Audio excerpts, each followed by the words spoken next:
Ester bab 1. Peristiwa ini berlaku pada zaman Ahasiweros yang memerintah 127 buah wilayah dari India hingga Ethiopia. Pada zaman itu, ketika Raja Ahasiweros bersemayam di atas takhta kerajaannya di dalam Puri Susan, pada tahun ketiga pemerintahannya, Baginda mengadakan jamuan untuk kesemua pembesar dan pegawainya.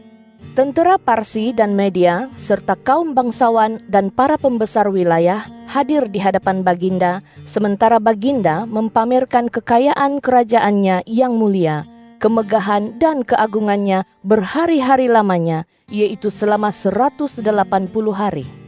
Setelah hari-hari itu berakhir, Raja mengadakan jamuan selama 7 hari di laman taman istana diraja untuk seluruh rakyat yang ada di Puri Susan, daripada yang besar sampai kepada yang kecil. Kelengkapan dan perhiasan di situ termasuk tirai-tirai kain linen putih dan biru diikatkan dengan tali-tali linen halus dan ungu pada gegelang perak serta tiang-tiang marmar. Kerusi-kerusi panjang bertilam daripada emas dan perak diletakkan di atas lantai pualam putih, marmar, mutiara, serta pualam hitam. Minuman disajikan di dalam wadah-wadah emas yang berbeza antara satu sama lain. Air anggur di raja berlimpah ruah, selaras dengan kemurahan hati raja. Acara minum itu pun dijalankan sesuai mengikut aturan dan tanpa paksaan, karena raja telah berpesan kepada semua pembesar istananya agar mereka memenuhi keinginan setiap orang. Sementara itu, Ratu Wasti juga mengadakan jamuan bagi kaum perempuan di istana diraja, Raja Ahasiweros. Pada hari ke-7, ketika Baginda riang dibuai oleh kesan air anggur, Baginda memerintahkan Mehuman, Bista, Harbona, Bikta, Abakta, Zetar, dan Karkas, yaitu ke-7 orang Sida yang melayani Raja Ahasiweros secara pribadi, supaya membawa Ratu Wasti menghadap raja dengan memakai mahkota diraja. Baginda mahu memperlihatkan kecantikan sang ratu kepada rakyat dan para pembesar, kerana wajah sang ratu sememangnya sangat cantik. Akan tetapi, Ratu Wasti menolak untuk datang memenuhi perintah raja yang disampaikan oleh para Sida itu. Lantas, raja menjadi sangat murka dan begitu menyala-nyala kemurkaan Baginda. Raja pun bertanya kepada para bijak pandai yang memahami adat kebiasaan zaman itu, kerana raja memang biasa mendapatkan nasihat mengenai hukum hakam daripada para ahli hukum. Antara pembesar yang terdekat dengan Baginda ialah Karsena, Setar, Admata, Tarsis, Meres, Marsena, dan Memukan, yaitu 7 orang pembesar Parsi dan Media, yang boleh memandang wajah raja dan yang memiliki kedudukan utama dalam kerajaan. Apakah yang harus dilakukan terhadap Ratu Wasti menurut undang-undang? Kerana dia tidak patuh kepada perintah Raja Ahasiweros yang disampaikan kepadanya oleh para Sida. Lalu Memukan menjawab di hadapan raja dan para pembesar itu.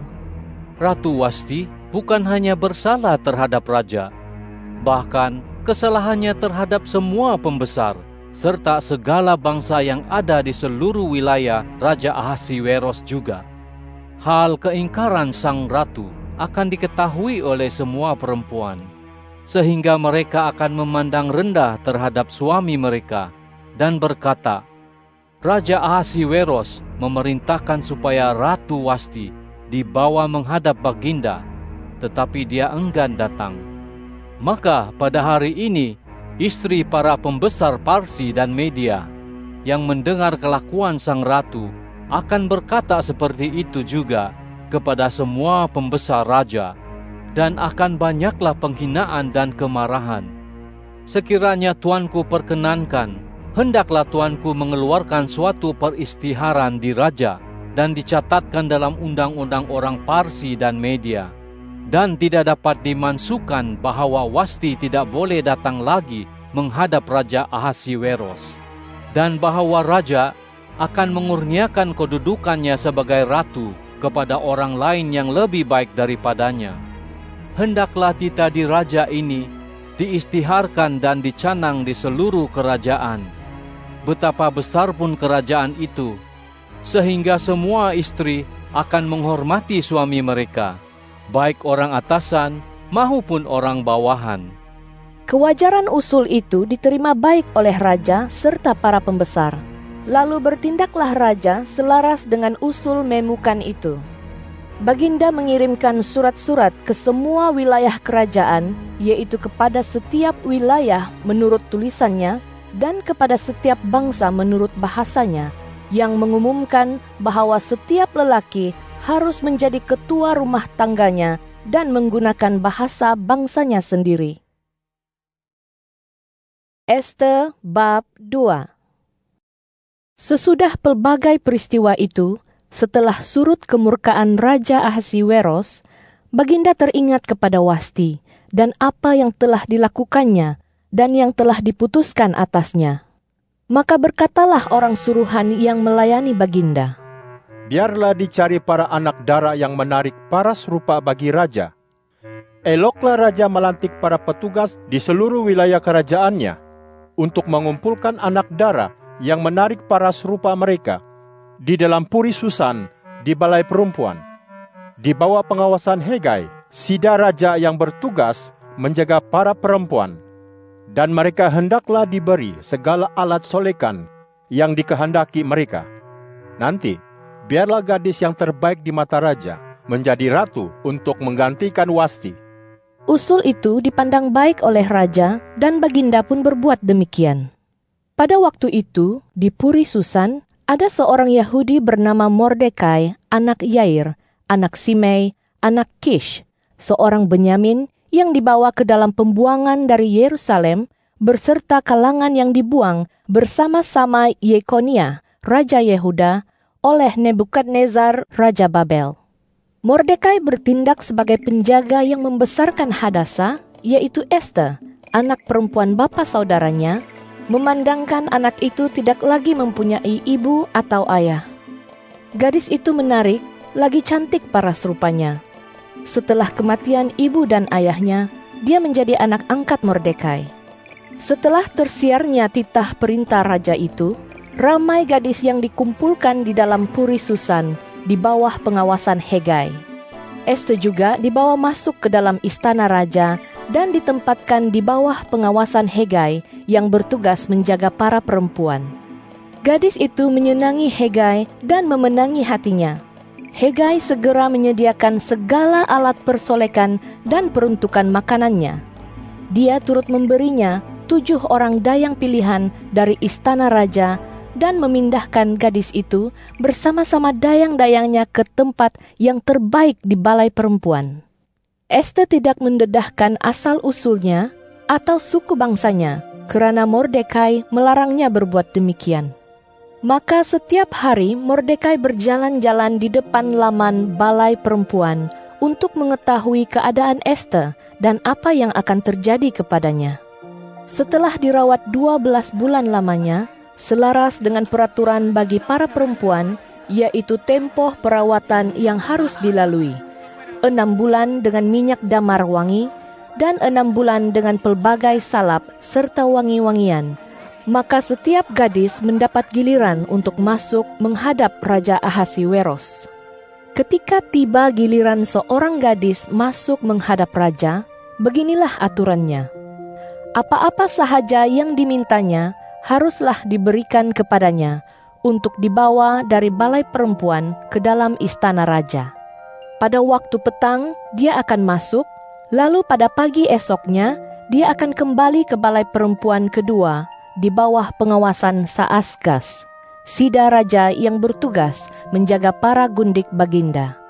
Selanjutnya, gadis itu tidak akan masuk menghadap raja lagi, kecuali jika raja suka kepadanya dan dia dipanggil dengan disebutkan namanya. Ketika tiba giliran Ester anak Abihail, yaitu bapa saudara Mordekai, yang mengambil Ester sebagai anak angkatnya untuk masuk menghadap raja, dia tidak meminta apa-apa selain yang dianjurkan oleh Hegai, sida raja yang bertugas menjaga para perempuan. maka Esta menimbulkan rasa sayang di mata semua orang yang melihat dia. Kemudian Esta dibawa menghadap Raja Ahasiweros di istana kerajaannya pada bulan ke-10, yaitu bulan Tebet, pada tahun ke-7 pemerintahan Baginda. Raja mencintai Esta melebihi semua perempuan yang lain, dan Baginda Raja berkenan serta menyayanginya melebihi semua anak dara yang lain. Lantas Baginda mengenakan mahkota diraja di atas kepalanya dan melantik dia sebagai ratu untuk menggantikan Wasti. Setelah itu, Raja mengadakan jamuan besar bagi semua pembesar dan pegawainya, yaitu jamuan meraihkan Esta. Baginda juga melepaskan wilayah-wilayah dalam kerajaannya daripada membayar cukai dan mengurniakan pelbagai pemberian selaras dengan kemurahan hati raja. Pada masa pengumpulan anak dara yang kali keduanya, Mordekai duduk di pintu gerbang istana raja. Seperti yang dipesankan Mordekai kepadanya, Esta belum lagi memberitahu Fasal, asal-usulnya dan suku bangsanya. Esta memang tetap patuh terhadap pesanan Mordekai, sebagaimana ketika dia masih diasuh dan dididik bapa angkatnya. Pada masa itu, ketika Mordekai duduk di pintu gerbang istana raja, 2 orang sida raja, yaitu Bigtan dan Teres, yang menjaga pintu masuk kediaman di raja, berkomplot untuk membunuh Raja Ahasiweros karena sakit hati. Hal itu diketahui oleh Mordekai, dan ia pun memberitahukannya kepada Ratu Esta. Selanjutnya, Esta memberitahukan hal itu kepada raja atas nama Mordekai. Ketika hal itu disiasat dan didapati benar, kedua-dua orang itu pun digantung di atas pokok. Lalu peristiwa ini dituliskan dalam kitab sejarah di hadapan raja. Esta bab 3. Beberapa waktu sesudah berbagai-bagai peristiwa itu, Raja Ahasiweros mengurniakan kebesaran kepada Bani Agag, yaitu Haman, anak Hamedata. Dengan demikian, Baginda meninggikannya serta menetapkan kedudukannya di atas semua pembesar Baginda. Kesemua pegawai raja yang berada di pintu gerbang istana berlutut dan memberi hormat kepada Haman, sebagaimana yang diperintahkan raja mengenai Haman. Akan tetapi, Mordekai enggan berlutut dan memberi hormat. Lalu para pegawai raja yang ada di pintu gerbang istana pun berkata kepada Mordekai, "Mengapakah kamu melanggar perintah raja?"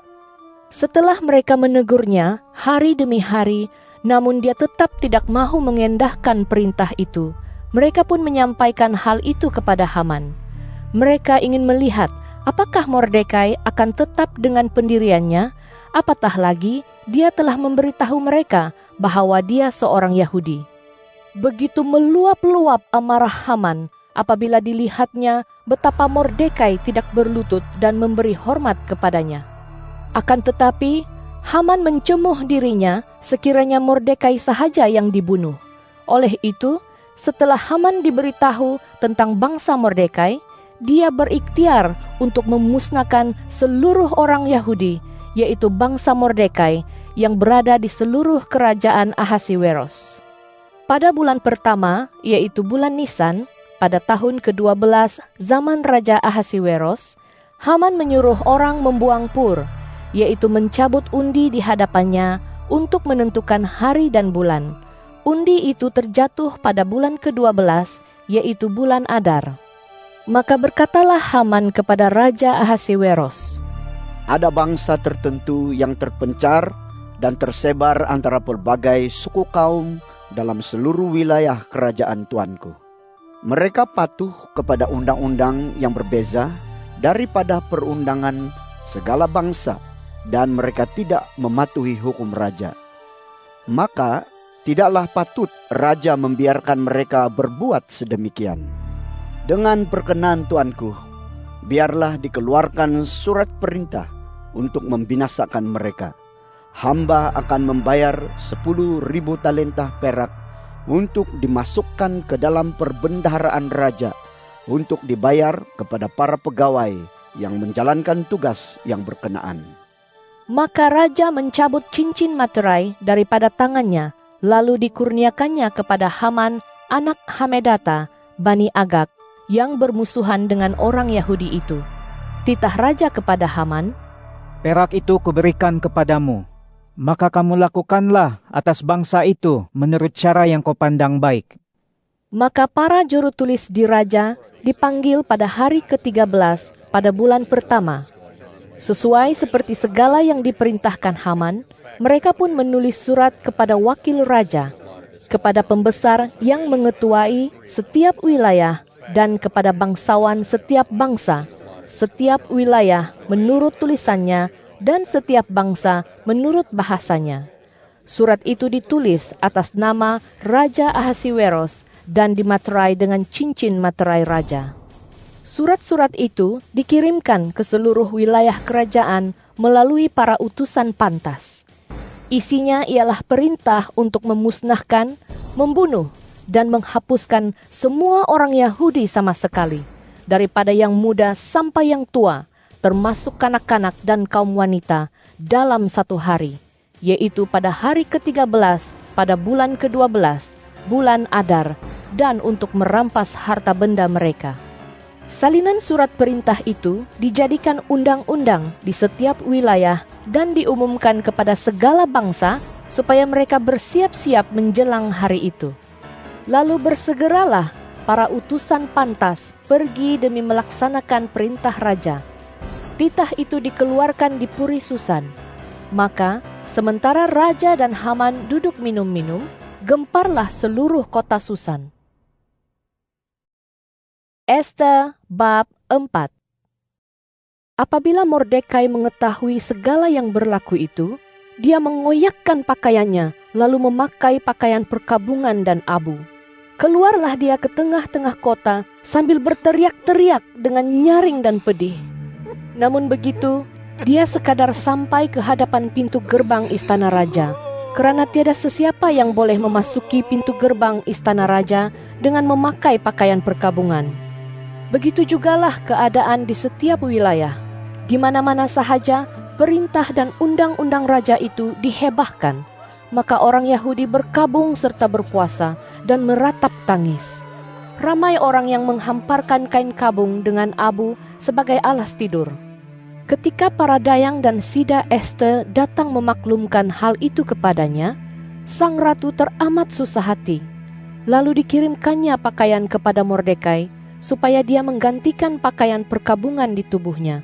Tetapi Mordekai enggan menerimanya. Lalu Esta memanggil Hatta, salah seorang sida raja yang dihaskan raja untuk melayaninya. Disuruhnya Hatta menemui Mordekai untuk mengetahui apa yang sedang terjadi dan apa yang menyebabkannya. Maka Hatta pergi menemui Mordekai di lapangan kota yang terletak di depan pintu gerbang istana raja. Disampaikanlah oleh Mordekai kepada Hatta segala sesuatu yang dialaminya dan berapa banyak uang yang dijanjikan Haman untuk dibayar kepada perbendaharaan raja sebagai harga pembinasaan orang Yahudi. Dia juga memberi Hatta salinan titah yang dikeluarkan di Susan untuk memusnahkan mereka supaya ditunjukkan kepada Esta. Hatta disuruh menyampaikan pesan kepada Esta supaya Esta pergi menghadap raja untuk memohon belas kasihan baginda dan mengajukan rayuan bagi bangsanya di hadapan baginda. Maka pergilah Hatta untuk menyampaikan kata-kata Mordekai kepada Esta. Lalu Esta menyuruh Hatta menyampaikan pesan kepada Mordekai. Semua pegawai raja dan rakyat di wilayah-wilayah kerajaan tahu bahwa hukuman mati ialah satu-satunya peraturan bagi setiap laki-laki atau perempuan yang masuk menghadap raja di laman dalam, tanpa dipanggil. Hanya jika raja menghulurkan cokmar emas kepadanya, barulah dia dapat tetap hidup. Tetapi sudah selama 30 hari, aku belum juga dipanggil masuk menghadap raja. Ketika kata-kata Esta itu disampaikan kepada Mordekai, dia menyuruh agar disampaikan jawaban ini kepada Esta. Jangan sangka kerana kamu berada di dalam istana raja, hanya kamu daripada antara orang Yahudi yang kelak terlepas. Jika pada saat ini engkau berdiam diri sahaja, maka kelegaan dan pembebasan bagi orang Yahudi akan datang daripada pihak lain. Tetapi engkau dan kaum keluargamu akan binasa. Siapa tahu, mungkin untuk saat seperti inilah engkau telah mencapai kedudukan di raja dalam kerajaan itu. Lalu Ester menyuruh agar jawaban ini disampaikan kepada Mordekai. Pergilah, kumpulkan semua orang Yahudi yang ada di Susan, dan berpuasalah untuk aku. Jangan makan dan jangan minum selama 3 hari, baik malam maupun siang. Aku dan para dayangku pun akan berpuasa secara demikian. Kemudian aku akan masuk menghadap raja, sekalipun bertentangan dengan undang-undang. Jika kerana itu aku harus binasa, biarlah aku binasa. Maka pergilah Mordekai, lalu dilakukannya sebagaimana yang diarahkan oleh Ester kepadanya. Ester bab 5. Maka pada hari ketiga, Ester mengenakan pakaian diraja, lalu berdiri di laman dalam istana raja, tepat di hadapan istana raja. Raja sedang bersemayam di atas takhta kerajaan di dalam istana, berhadapan dengan pintu gerbang istana. Apabila raja terlihat bahwa Ratu Ester berdiri di laman dalam, Baginda perkenankannya lalu menghulurkan cokmar emas di tangannya kepada Ester. Ester pun mendekati lalu menyentuh hujung cokmar itu. Raja bertitah kepadanya. Apakah kemahuanmu, Ratu Ester? Apa-apapun permintaanmu, sekalipun kamu mau sampai separuh daripada kerajaan pun, akan diberikan kepadamu. Jawab Ester, jika tuanku perkenankan, sudilah kiranya tuanku dan Haman datang pada hari ini, ke jamuan yang hamba adakan untuk tuanku. Maka raja memberikan perintah. Suruhlah Haman bergegas kemari, supaya kami dapat memenuhi permintaan Ester. Maka datanglah raja dan Haman ke jamuan yang diadakan oleh Ester. Ketika Baginda minum air anggur, raja berkata kepada Ester, apakah permohonanmu? Pasti akan dikabulkan untukmu. Apakah permintaanmu? Meskipun sampai separuh daripada kerajaan ini pun akan dipenuhi. Jawab Ester, inilah permohonan dan permintaan hamba.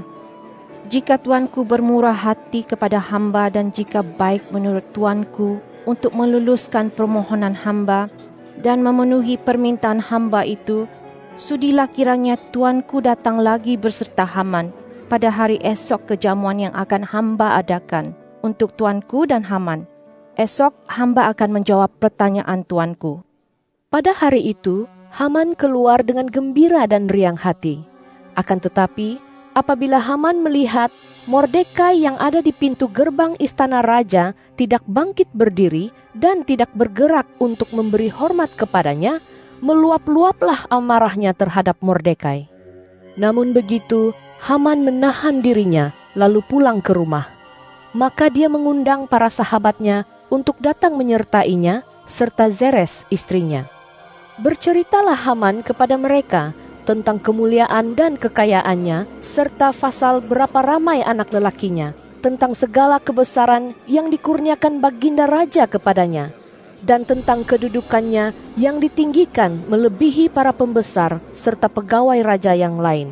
Haman menambah, bukan itu sahaja, Ratu Ester hanya mengundang aku seorang untuk datang bersama-sama raja ke jamuan yang diadakannya. Esok juga aku diundangnya bersama-sama raja. Tetapi semua ini tidak berfaedah bagiku selagi aku melihat Mordekai, si orang Yahudi itu, duduk di pintu gerbang istana raja. Lalu Zeres istrinya dan semua sahabatnya berkata kepadanya, suruhlah orang membuat tempat penggantungan bertiang kayu setinggi 50 hasta, dan esok pagi berbicaralah kepada raja supaya Mordekai digantung pada tiang itu. Kemudian barulah engkau dapat pergi dengan gembira bersama-sama raja ke jamuan itu. Usul itu dipandang baik oleh Haman, lalu disuruhnya orang membuat tempat penggantungan itu.